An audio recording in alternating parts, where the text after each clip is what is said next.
So we have talked about the fact that Marvel Studios is looking to release 6 films in the span of 11 months from the end of 2021 to the end of 2022. That's just about unheard of and absolutely insane. Now there's a lot of speculation that that 5th film in 2022 is going to see a delay or a cancellation.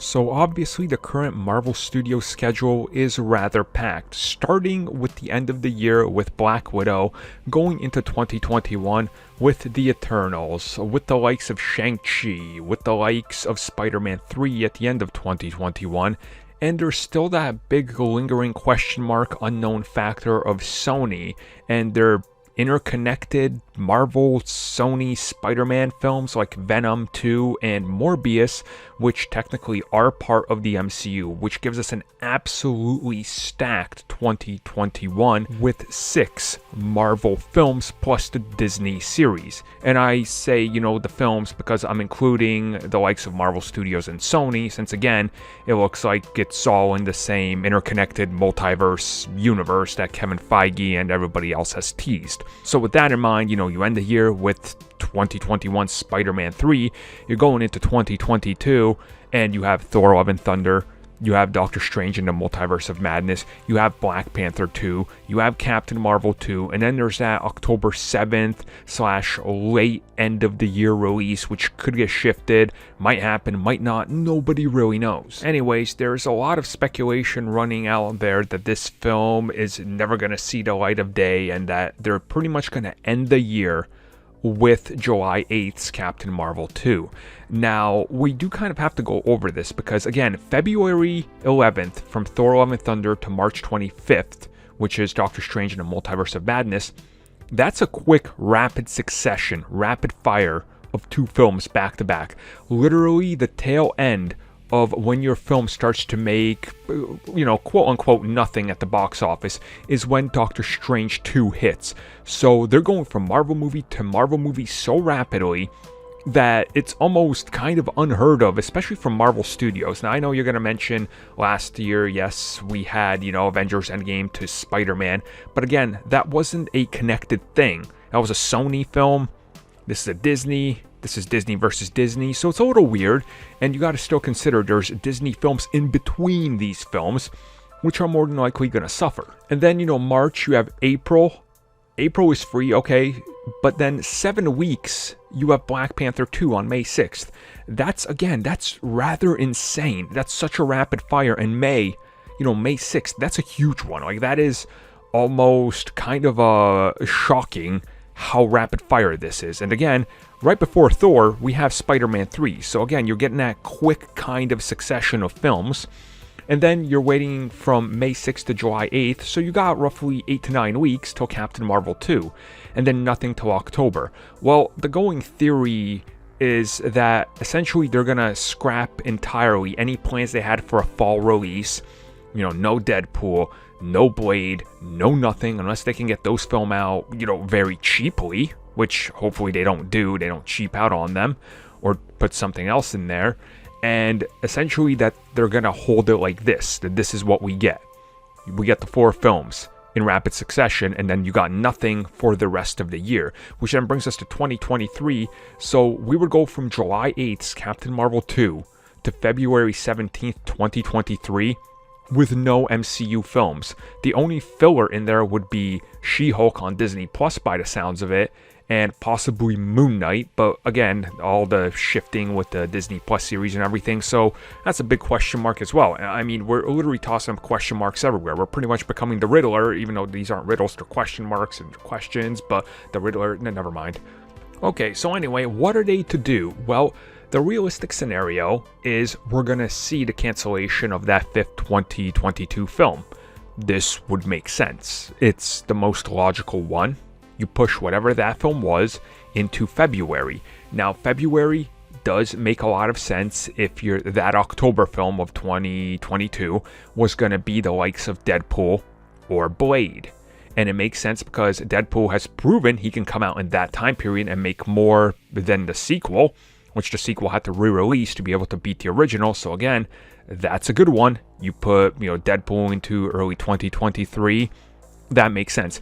Blade would also make sense right here, because if we look at how Black Panther did in that month, and if you're lining it up in that specific way and trying to market it the same way, again, that's a guaranteed hit. So do you just scrap everything? Well, you could do that. Or there's a realistic scenario, and I think this one is possible as well, where we see more delays in 2022. Thor: Love and Thunder, maybe they keep that there for that, that prime Valentine's Day, because that kind of now makes more sense. Love and Thunder, oh, Valentine's Day, the synergy's all there. But then you fire off on all cylinders with that quick Doctor Strange Multiverse of Madness. What do? I'm saying there's probably a scenario where they're looking at it right now going, well, March to May isn't that far off. What if we delay Doctor Strange into May? That gives us a little bit more wiggle room, so some of the Disney movies in between Thor and Doctor Strange don't get absolutely murdered by our own film, because let's be real, everything between Thor and Doctor Strange will get cannibalized by these two films. So it doesn't matter if it's a Disney movie or Pixar or whatever it is, they're all going to get destroyed by these two films. So again, if you move Doctor Strange into May, now you got more room. You can put out something in March and April, a Pixar or whatever, and you're not going to destroy yourself. You move Black Panther 2 into July. Now, you line up Black Panther 2, it's July, it's great, big summer blockbuster, that's a big hit, that's huge, absolutely huge. We've seen what the first one can do. This, honestly, even more. It's a $1 billion film, guaranteed again, so you're kind of in a good position. And again, you give it enough of a buffer and enough of a window to be able to market it properly, not step on your own toes, right? Because remember, the marketing for these films has to exist leading up to the film, during the release, and 4 to 6 weeks after. The way we're looking at it right now, they're literally stepping on each other. So again, that doesn't make sense. So if you delay Black Panther 2 into July 8th, or maybe end of June or something, you could find a new date or trade it with one of the ones you already hold with some of the other films. This brings us to Captain Marvel 2. What do? Well, I don't think you delay Captain Marvel 2 by a year, but maybe you stake out one of the other dates. Maybe you're going to go to October. Maybe you try your hand in a September, although September is a questionable month always, so you never know.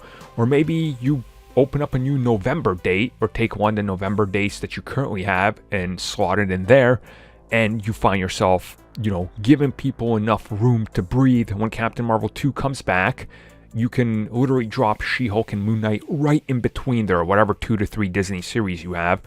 And again, constant now throughout the year, you have a flow of shows that are intertwined with these movies.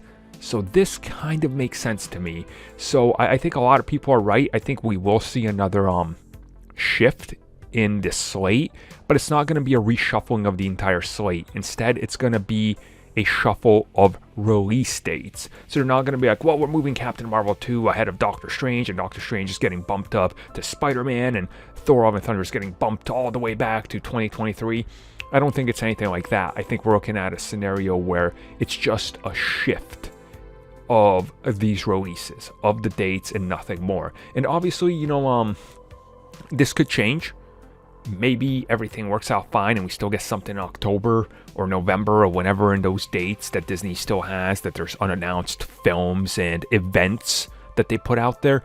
But again, everything's changing so rapidly now. You really can't guarantee anything. And who knows what the Spider-Man deal is going to have, right?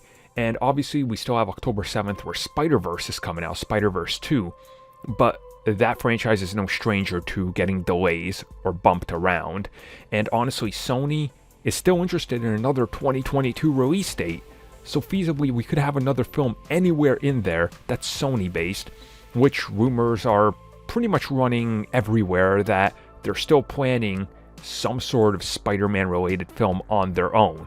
What that is, who knows? It's Sony. They'll pull something magical out of somewhere. But in the meantime, I think, safe to bet that we're probably in for another delay. Not significant, but it's definitely going to happen. So with that in mind, what do you guys think happens to this schedule, and what do you hope to see release in 2022, and in what order?